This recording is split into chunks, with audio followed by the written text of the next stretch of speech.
to the fourth show of What's Happening in Augusta. I am John Picciotti, State Representative of District 108, consisting of the fine people from Fairfield, Mercer, and Smithfield, and also the fine people of the state of Maine. And joining me today is my good friend and colleague, Representative Kathy Netto, who represents District 78, Winslow, and part of Benton. Welcome, Kathy. Thank you very much. Glad to be here. As John said, I represent District 78, which is all of Winslow, and a portion of Benton. Very good. And first, I'm going to start off by wishing you a very happy 33rd anniversary. That's so kind. That's very. I thank you. I had my 33rd anniversary on Criminal Justice Day down in Augusta. Yes. So we actually took up the guns yesterday. So I actually celebrated my anniversary on Gun Day. So I don't know what that means. Okay. Anyway, would you want to give a little bit of background about yourself? Okay. Well, I've been a town councilor in Winslow for 12 years. That made me a very strong representative in Augusta, and that's how I feel. And that's how I wish everybody that went to Augusta started, on their municipal end, because when they go to Augusta, they're still going to be thinking of their municipal side of any decision that they make down there. So I was very happy, very sad to leave the Winslow Town Council, but very happy that I could bring their message down to Augusta. As John has been a member of his council for very many years, and I think that's what makes us strong, and that's what makes us friends. We started out friends first, and we're colleagues in Augusta, but we started as colleagues here in our municipalities. Right. Well, I do want to say things are really starting to heat up right now, and pretty soon, within a few weeks, we're going to be in session 5 days a week, as there's a lot of bills that still need to be voted on. The session is scheduled to end on June 17th, but it very well could be extended. Wouldn't surprise me at all. We have not seen any of the budget as of yet either, so we're still kind of in the dark on what's happening in the budget area. But first, I'd like to start with the bill that created a pretty good scene on Thursday, which was the cold case funding bill.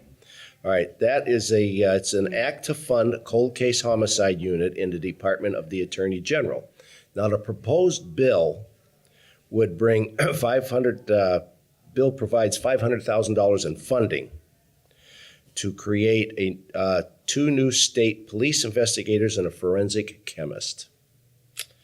Mainers who have lost loved ones but have never seen their killers brought to justice showed up to testify in favor of the bill.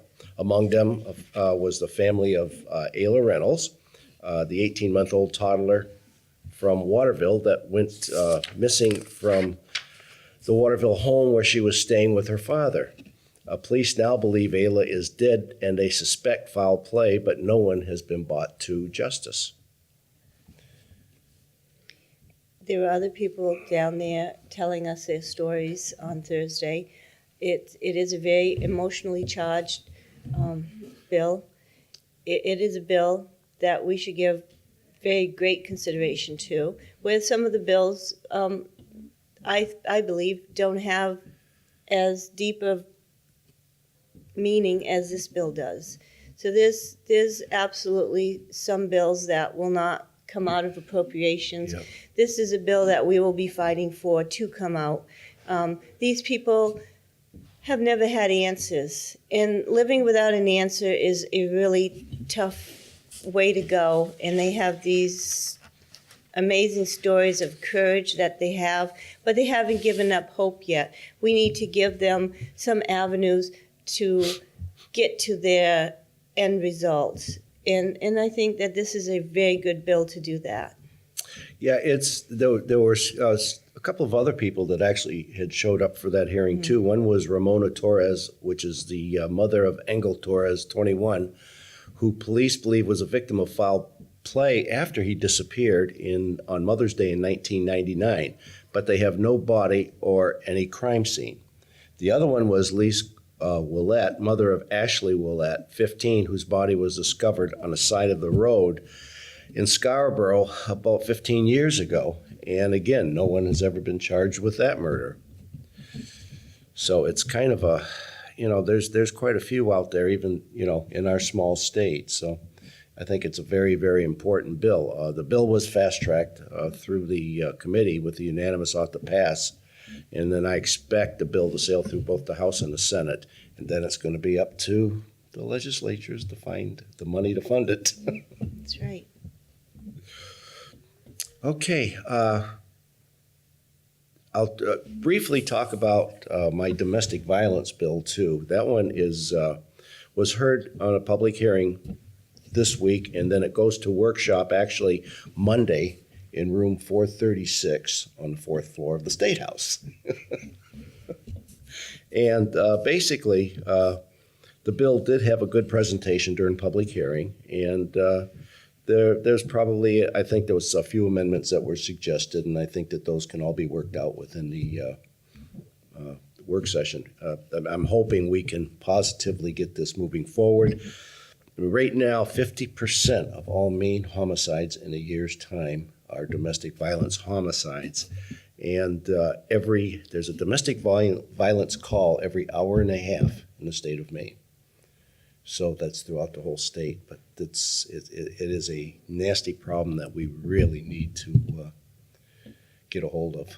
It is a problem. It will be coming in front of criminal justice. And it is a problem that we didn't hear about when both of us were young. We didn't hear about these problems. I don't know where this anger comes from with these people. And yes, that is one of those bills that we need to put in the forefront. We cannot keep this. We did not have this when we were young. We didn't hear about this when we were young, but we are hearing more and more about it now. So my thought on that is this is a very good bill, as long as you have a very clean amendment and we don't get muddied in the waters. Right. It will be a good bill. Yeah, it's a sad situation that happens. I was reading through the paper this morning, and there was in the police logs there was probably at least 4 or 5 call-outs in different areas on domestic violence situations where the police were called out. So it is a constant thing. So why don't you give us a quick rundown on some of the bills that you're talking about?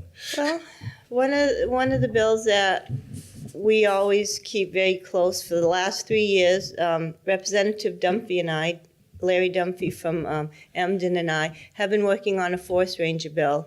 And the forest ranger bill is to arm a portion of them. We're looking to arm 8 of them. It is a good bill. It is a really important piece that our law enforcement are protected. Larry Dunphy's bill will put tasers and vests on our forest rangers. We can do better. If we arm 1 of them in each district, if we arm 8 of them and get them the proper training, this would be a step in the right direction to make our forest rangers safer when they're out in the field. Times have changed out in the field. They are not protected. They are not protected properly. We put a lot of work on this amazing group of people, and just to have them come home safely is our aim to do this. And so they will always be, they will, first of all, always be my friends, and second of all, they will always be right there, because every day I just don't want anything to happen to them. So I would like to see a push from everybody out there to please contact your representative, contact everybody that you can contact to tell them, please at least a few of them, So that's one of my bills. That's the one that will always be the closest to my heart. I'm also working with a representative down in Saco, and we are working on the Opportunity Maine tax credit. We'd like to do an extension to that to include the students that had to go out of state for their education because we didn't offer it in the state of Maine. But they chose to come back here to live, work, and play. And so this tax credit would just be on their student loans. When their student loans are paid, this goes away. So this is just a tax credit on their income tax once a year. So that's another one that I worked on. I'm also working on a few veterans bill. One of the veterans bills very close here, a constituent, Mr. Evans in Benton asked me to bring something forward. He didn't like the language that was in the Vietnam War about a 180-day requirement to have to serve in order to qualify for a property tax credit. I totally agree with him, and we totally were fighting this, and it made it through the House, it made it through the Senate.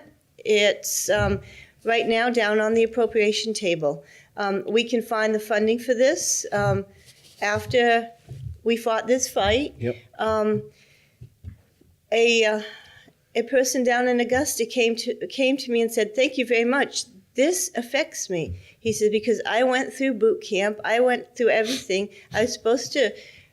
I was going to flight school. I was supposed to fly one of the aircrafts." He said, "I got injured."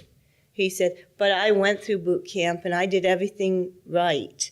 So we want to just take wording out of the 180-day requirement, and therefore, from what I see, everyone on both sides of the building are in agreement with this. So that's another Right. one that's very close to me. I had a very controversial bill. The title of it was controversial. It isn't a controversial bill.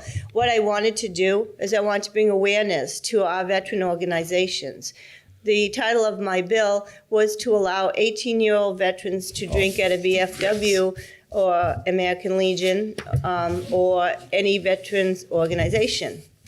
All I wanted to get out of this bill, I do not promote underage drinking. These are not underage kids. These kids, we ask them to go to war. We ask them to support us. We ask them to protect us.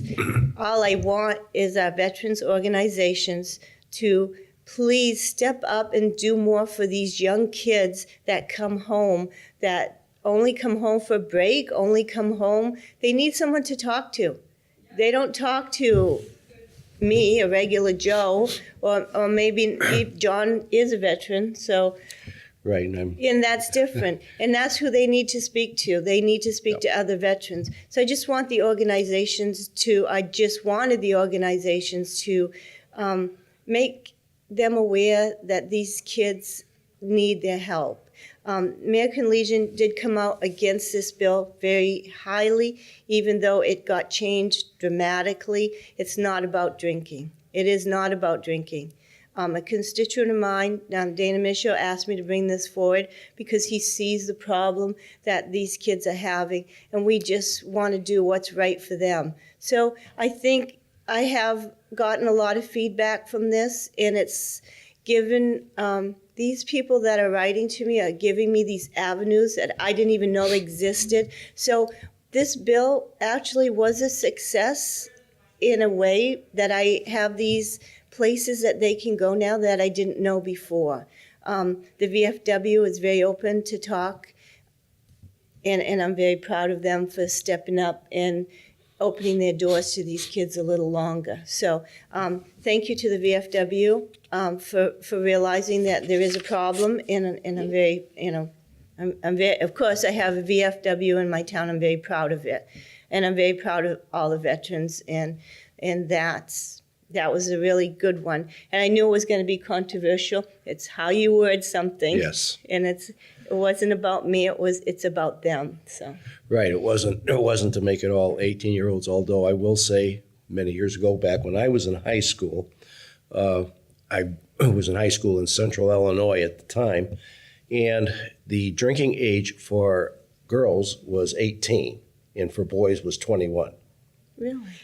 Right, so that was that, and that was state law, but yet you could go over across the border to Wisconsin, and the drinking age in Wisconsin at that time was strictly 18 years old. So it's been around for a long time, and it's also been controversial for a long time. And I always felt that way when I went into the service and stuff. Geez, I'm 18 years old. I can go out and get killed for my country, but I can't go in and have a drink at a bar and, talk to people. So it was just frustrating. I understand where they're coming from. I appreciate that. There's a couple of other things that are going on too. One of the big topics right now that's coming up is the funding of, the school, how much the school budget and the funding of charter schools. And that's a tough one, because having just gone through a few sessions on the locally on the school budgets and things like that, charter schools they do a very good job. I like charter schools. I know several children that have gone and are going to charter schools that were struggling in our public schools, and they're doing fantastic in the charter schools. But it is a major funding problem. I had put a bill in to, one of the problems we have is if a child starts, let's say, in a charter school, the school district has to pay that charter school for that child. If the child 4 or 5 days later or 3 weeks later decides that they want to go back to their regular school, they can do that. Unfortunately, the money stays at the charter school, which puts a big problem on the district. Now, there is in appropriations right now a section of funding the charter schools from the state at the state level, which takes the onus off of pulling money out of a school budget. So I've taken my bill and it's been tabled. We tabled it to see where that funding is going to. From what I can hear, it sounds like the funding is going to come through, but we never know till the very end. Right. The other one is, of course, coming up. There's a couple of that are coming up. One of them, which is going to be very controversial, is the right to work bill. There is a bill in there, of course, to promote the right to work. There is a public hearing on that bill Monday at 9:30 in room 208 in the Cross Building. The Cross Building is the building just next door to the State House. So if anybody wants to go to that, that would be on Monday, May 4th. But in either case, because you're going to be seeing this after that date too, so there'll be some thing. But anybody, if somebody sees this beforehand. And what committee is 208, room 208? I believe that's in LCRED, Okay. Labor and Commerce Okay. Committee. There was another bill that was passed that kind of has gone over everybody's head that I think is exciting, and haven't even seen anything about it in the paper yet, is the bill, and it was passed unanimous out of committee, was a bill to allow gas stations in the state of Maine sell regular gas. It takes the ethanol out of the thing, and you can go in. You're going to be able to go in if a gas station wants to do that and buy regular gas there. So I think that's an important bill because there's so many. Well, you have so many little motorized equipment that you use around the house that uses straight gas. Right. So that makes sense. So right now what we do is we have ethanol and we add that preservative to it to cut it down so that weed whackers, I think lawnmowers and like that. Yep. So. And not only that, but your car too, from what I could see, is you get a much better gas mileage if you want to use regular gas in your car too. So it does it. It is more expensive. It would be a little bit more expensive, but would do that. Now, another thing, and we've talked about this, and I think they've done a very good job this year, but people across Maine are taking back hundreds of thousands of dollars in cash and other assets as a result of the state's efforts to reconnect them with their lost money and unclaimed property. That's a big one. And there is a place to go to if you want to check on the internet to see if any of you or any family members have any lost or unclaimed property. Now, if you want to go get a pencil and paper, I'll read it to you, but you can find it anyway. It's on the internet under main.gov/treasurer/unclaimed_property/search/index HTML. Anyway, that site would take you, just go in, you type the name in, and it'll take you and it'll show you whether there's any lost property. There was one person that they found over $130,000 or $40,000 of unclaimed money that was sitting there That's wonderful.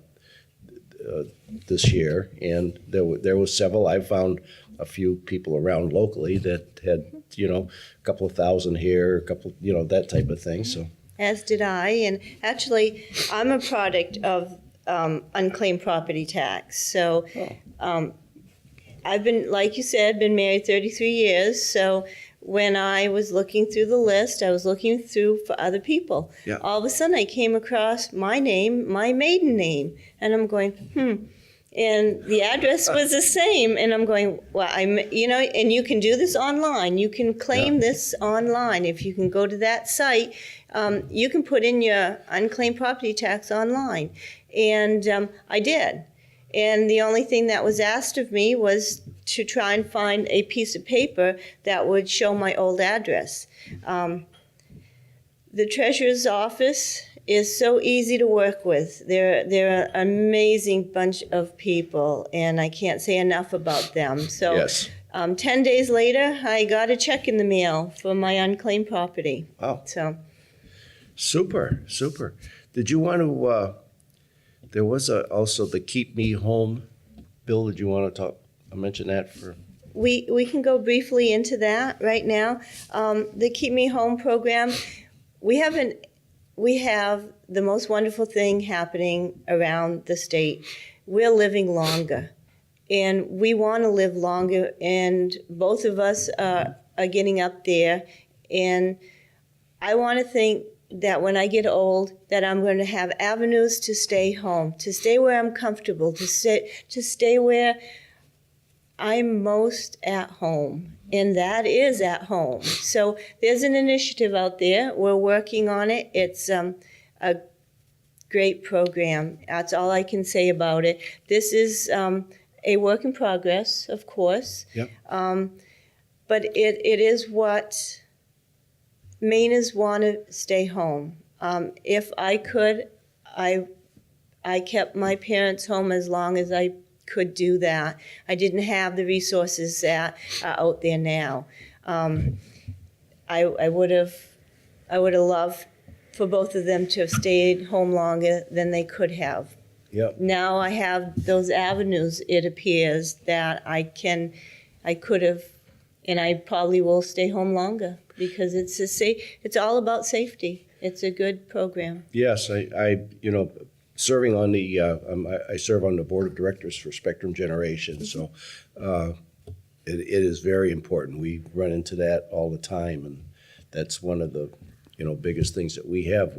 Let's face it, we've got the oldest state in the union, and we're going to have that situation, and it's going to be coming on for a long time. Isn't that wonderful, Yes. though? I mean, just to know that with all the resources out there, that we are actually living longer, and this is what we want. I attended a forum at Spectrum Generation at the Muskie Center. It was attended by about 50 people. It was wonderful. Their questions were, their questions were amazing. Everything you want to know was answered. Everything that they wanted to know, the resources was given to them. It is a very good program, and I really would like to be more part of this at some point in time. Yeah. that would be fantastic. That would. A couple of other things that are going on. Maine Department of Inland Fisheries and Wildlife announced a Camp Northwoods. All I can say is wow. You know? And basically what it is it's a opportunity for youth and their family to learn lifelong outdoor skills, as well as the importance of sustaining Maine's natural resources. Now, the camp has also been established to build upon the overwhelming interest by youth who have grown to love our hit television series on Animal Planet, Northwoods Law. Now, Camp Northwoods will be held and hosted by the University of Maine 4-H Camp and Learning Center at Bryant Pond. The camp staff and instructors will include game wardens from the Northwoods lost my place. Instructors, game wardens from the Northwoods Law, and fisheries and wildlife biologists, recreational safety coordinators, and information and education staff, as well as staff from Bryant Pond. An all-boys camp will be held July 15th through the 19th, and an all-girls camp is planned from July 29th through August 2nd. Each week will accommodate 48 campers and will provide on learning opportunities in a number of outdoor related activities in a safe and comfortable environment. Campers will be joined by their parents and or guardians for the last 2 days of the camp for a family field day and overnight. Because there are limited number of spaces in Camp Northwoods, a chance lottery will be held on June 8th. 2015, obviously. The campers may enter by drawing for a chance to attend Camp Northwoods if they will be at least 8 years of age by July 15th and no older than 12 years of age by August 2nd. Each child may enter the drawing only once. There is an entry fee of $5, which the proceeds will go to support that camp. Interested campers can apply on online lottery. The deadline to apply for the lottery is June 1st, and if selected, campers will also be responsible for $400 tuition fee to attend the camp. For more information, I would suggest about the Camp Northwoods is to visit Camp Northwoods online or email Brittany Humphrey at brittany.humphrey@maine.gov. And just a note, too, there is new unemployment numbers from the Maine Department of Labor, and a long-term trend shows Maine unemployment rate is on a steady decline. However, that's due entirely to a drop of number of people working or actively seeking jobs, so that which make up the total workforce. The Mid-Maine Chamber of Commerce unanimously voted in support of a bill called LD 1174. It's a resolve to study the feasibility and cost to provide passenger rail service to the city of Bangor, sponsored by Michelle Dunphy. I think it would be a great idea and hope it moves forward. It would be for tourism and also our citizens to travel to other parts of the state and out of state. I personally have traveled by train from Maine to California, so wow. It's very, that was back when we actually had major passenger service throughout the country, but it was a lot of fun. So. And I think that having the rail service from where it is now to Bangor, there would be stops. And one of those stops potentially could be Waterville, could be along the way. And that in itself is a boost to the economy, is just stop for a couple hours and visit these local areas. It is. It's important, and this is a step in the right direction. This is a really good step. This will create jobs. This also will will make people come that don't normally stop at these destinations, these in-between destinations. You don't know what you're missing until something happens. That's like right. This, and you stop just to stretch your legs for a few minutes, and you realize that there's places in between that you should visit. And yep. And I think Waterville would be one of those places. I agree. Just a quick question, too.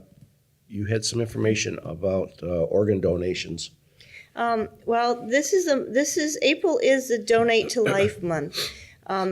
As a former member of the procurement team for the New England Organ Bank, organ donation has always been and will continue to be a very important decision in a person's last.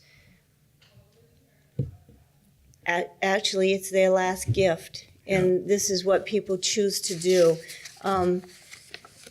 It is an amazing gift. It's a gift of giving. It's a gift of giving someone another chance to try and get that normal life that they haven't been able to get because their aortic valve in some cases is bad because their valves in their hearts are bad. Right. We took out long bones and ground them up to use in between intervertebral spacing.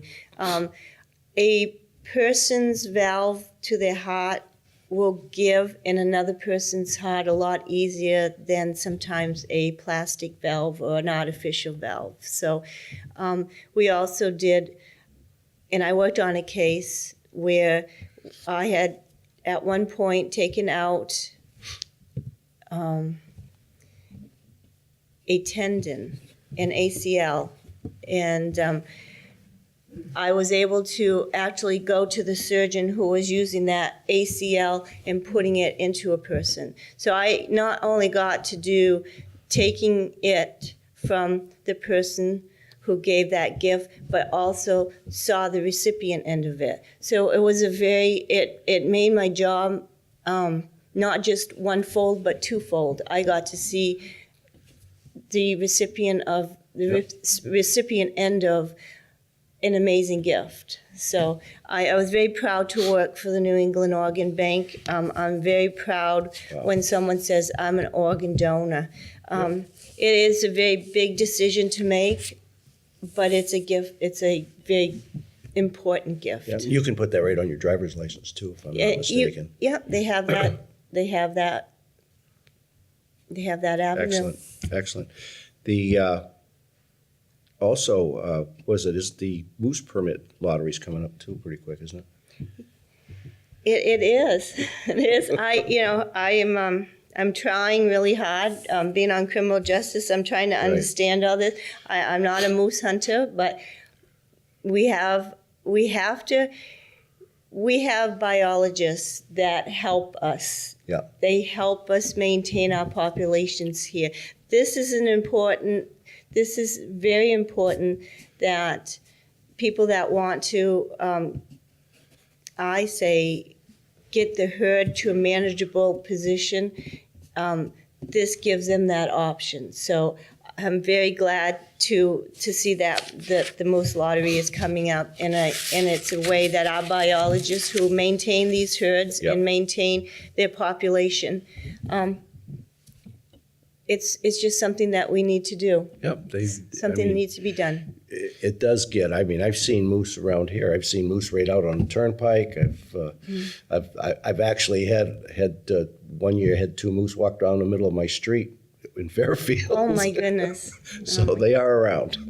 They are around, and they're coming closer to town. Yes. Like every animal. But our biologists are right on top of it. They are making sure that the herd stays at a manageable position. So this is fun. The moose lottery is a lot of fun, and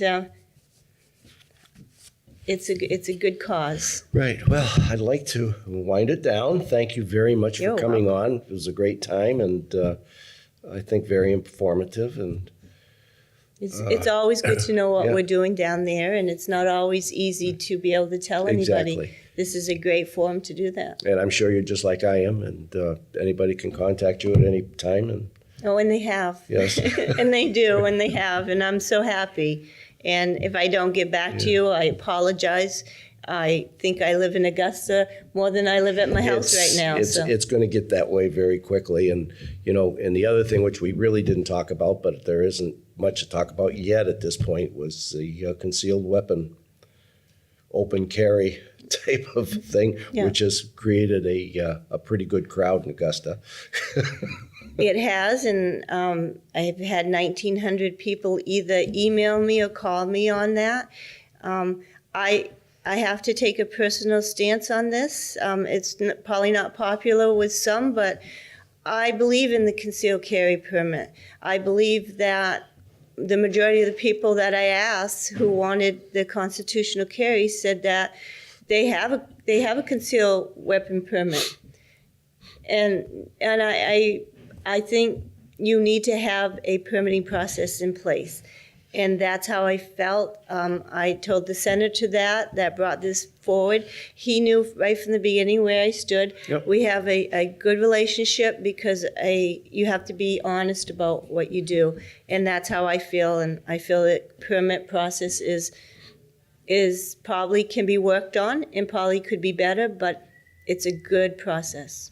Well, and I've heard from actually, probably I've heard from more people that are actually for the open carry than I have against the open carry. But it hasn't been a big subject. I was one of the sponsors that did sign on to the bill because I To felt the that it should. constitutional carry. Yeah, because I felt that Okay. it should be out there and things like that. But I it's something think- that I yep. think we all can work on and come up with a common solution. Exactly. I thanked him for bringing it forward because I really believe it opened up a lot of conversation, and Yep. that is a good thing. That is a wonderful thing. That's the way it's got to be done. Exactly. So, All right, and we want to thank you for watching, and had a lot of fun, and we'll see you again in 2 weeks.